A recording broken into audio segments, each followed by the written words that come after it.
Sonic, the heart of your system.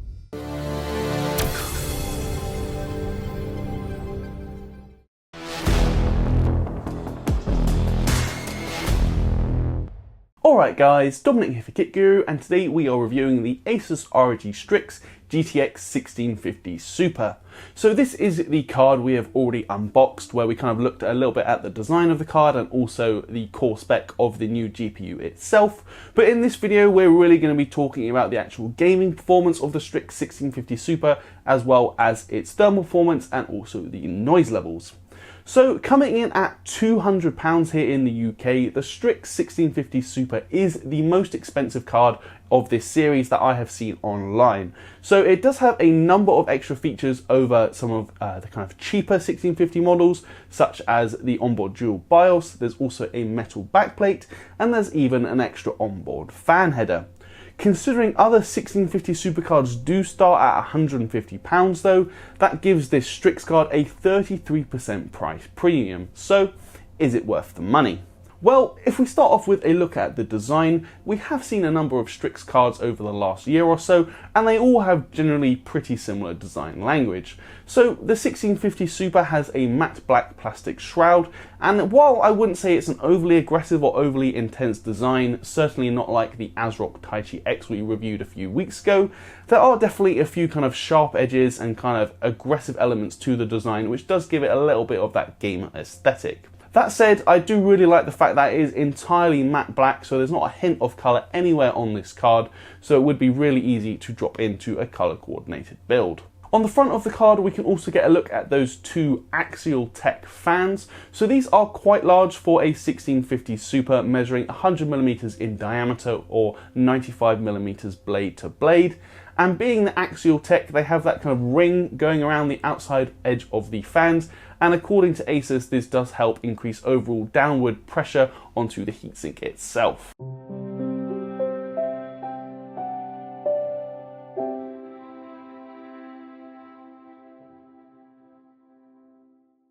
It's also worth noting that compared to other 1650 Super cards, the Strix is probably going to be one of the bigger ones. So the official dimensions come in at 24.3 by 13 by 4.7 centimeters. So at 47mm thick, that makes this a 2.4 slot card. So if you are hoping to get something maybe for an HTPC in the living room, maybe you picked up a slimline ICX chassis, it is worth double checking that this card is going to fit in that case. Moving over to the front side of the card now, and here we can see that yes, there is an onboard dual BIOS switch for the Strix 1650 Super, and I really wouldn't expect to see this on any other 1650 Super cards. So by default the card ships with the P BIOS engaged, P for performance, but you can switch this over to the Q BIOS, Q for quiet, if you prefer. Next to the BIOS switch there is also another button labelled LED. So this is basically a master switch for the LED lighting, so you simply toggle that button on and off and the LED lighting will turn on or off, so very simple.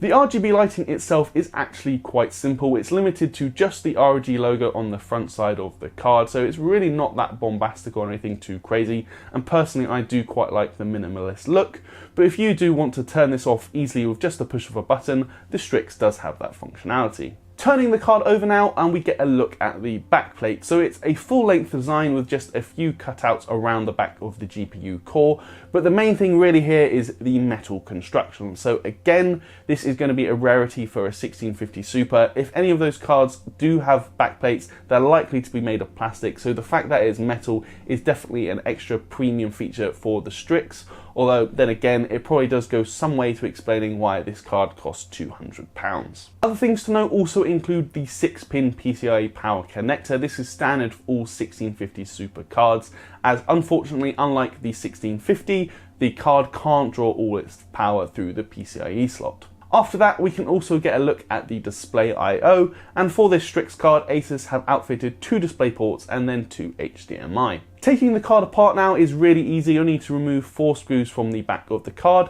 and then we can get a look at the PCB. There we can see ASUS has gone for a 4-phase VRM for the GPU, while it's a single-phase VRM for the memory. Speaking of the memory for 1650 Super, it is of course 4GB of G6 12GB per second, and these modules are from Micron.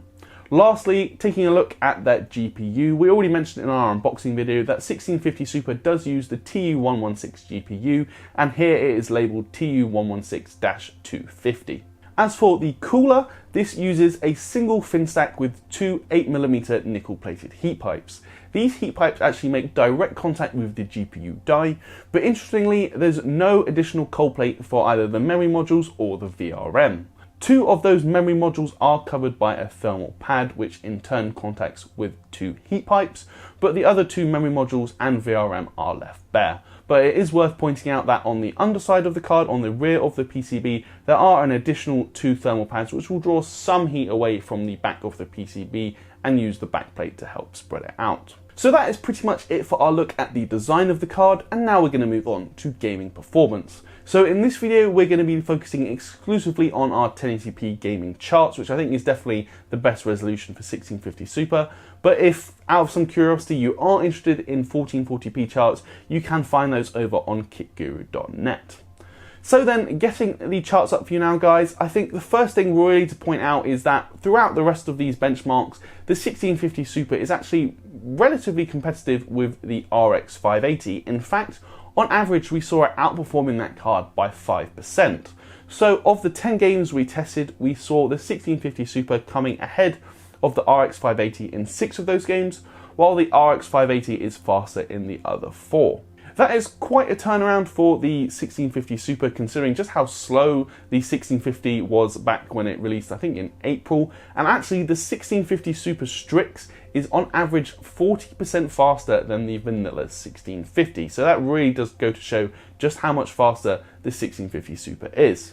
Compared to GTX 1660 as well, so that's the original 1660, not 1660 Super, the 1650 Super is on average 9% slower. That kind of relative performance does mean 1650 Super is actually a very capable 1080p gaming card, and of all the games we tested, only 2 weren't able to hold around 60 FPS or above. So that really does go to show if you want a card for modern 1080p gaming, 1650 Super can do the job. Just for a few extra comparisons now, it is worth saying that the 1650 Super is on average 13% faster than the GTX 1060 6GB, while it's 5% slower than the RX 590, and on average 19% slower than the GTX 1660 Super, which launched last month. Still on the topic of performance, I think one of the talking points is also going to be the 4GB VRAM buffer, and right now, based on our testing with the games at the end of 2019, I do think 4GB is going to be okay for 1080p gaming. Certainly we did see a number of our titles pushing well over 3GB of reported memory usage, but looking at our 1080p results, I couldn't really say with confidence that this is a memory bottleneck and we would see increased performance with 6 or 8GB of VRAM. That being said, there is always the argument of future-proofing though, so you could say maybe in a year or two, depending how the game industry moves, we could see VRAM usage going up and up, so having 6 or 8GB of VRAM would be useful. But then again, you do always have to bring it back to cost as well. 1650 Super is very much built to a price, so I would say at this point in 2019, for what is a £150 GPU, I do think 4GB of VRAM is going to be okay for your 1080p gaming. Lastly, it is also worth saying that I do think the Strix 1650 Super is going to be kind of a best case scenario for this GPU, and that's because when looking at average clock speed under load, we saw the GPU averaging around 1950-1960 MHz under load. So compared with a reference clock card, the Strix is definitely going to be a little bit faster, maybe an extra 1 or 2 frames faster. But at these speeds, like we said, the Strix 1650 Super is on average 5% faster than RX 580. Gaming performance aside, we also need to see how well the Strix performs in terms of its temperatures. So here we tested both the Q and the P BIOS, and starting with P BIOS, as we'd expect, we saw the best temperatures with that BIOS engaged, but I really didn't expect them to be as low as they were, as the card peaked at just 54 degrees under load, which is an absolutely fantastic result. Even when moving over to the Q BIOS, which runs the fans a little bit slower, GPU temperatures still didn't go above 62 degrees. So regardless of the BIOS you are using, you are getting absolutely fantastic thermal performance with this Strix. 54 degrees with the P-BIOS is just an absolutely ridiculous result. That said, I do think things are even more impressive when it comes to looking at the noise levels. Again, starting with the performance BIOS, noise levels were barely reaching 40 decibels, which is itself a fantastic result. And that was with the fan spinning at around 1530 RPM or 46%. So that result alone is impressive enough, but even better is the Q BIOS. Here, fan speed drops to barely 1000 RPM or 32%, and noise levels were barely reaching 35 decibels. So this is hands down the quietest graphics card I have ever tested when using the Q BIOS. It's so quiet that I actually had to move my ear, just within an inch or two of the fans to actually be able to hear them whir. It really is that quiet. And bear in mind, I test on an open air test bed. Once this card goes in a case, it is going to be virtually silent. Moving on to our power draw testing now. As expected, there really wasn't much difference between the two different BIOS as they are effectively running at the same clock speed, but that does mean 1650 Super is only drawing about 25 watts more than the vanilla 1650, and it's still drawing less power than GTX 1060. Considering that performance is pretty competitive with the RX 580, and that AMD GPU is actually pulling almost double the amount of power, it really goes to show the impressive efficiency of this new GPU. As for manual overclocking now, here we were a little bit limited in terms of headroom, I guess as the card is already factory overclocked, so we were only able to add an extra 90 MHz to the GPU core, though we were able to add an extra 1100 MHz to the G6 memory. That overclock in turn saw our average clock speed under load rise to almost 2070 MHz, which is a very solid improvement of around 110 MHz in the real world. So with that extra frequency, our games and 3D Mark scores improved by between 6 and 8%, with the biggest performance increase coming in Metro Exodus.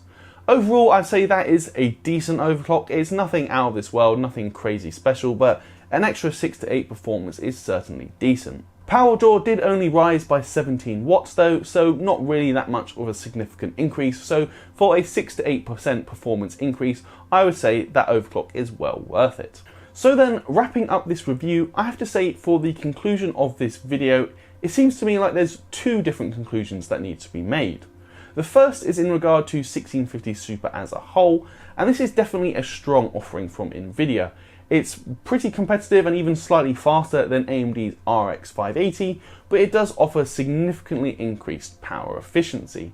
With prices starting at £150 too, it is simply miles better than the original 1650, which really was a bit of a turkey at launch, and that hasn't changed. So 1650 Super as a GPU is definitely a very competitive offering from Nvidia. The second conclusion for this review though is centered more on the Strix card itself. So one thing I do want to make clear is, objectively speaking, this is an absolutely fantastic graphics card. It's been a real joy to test. It's really cool, it's really quiet, it's got loads of extra premium features like the metal backplate, the dual BIOS support, even that onboard fan header as well. It just comes down to pricing. This is really an area that the Strix cards are just too expensive, and I think it is the same for this 1650 Super.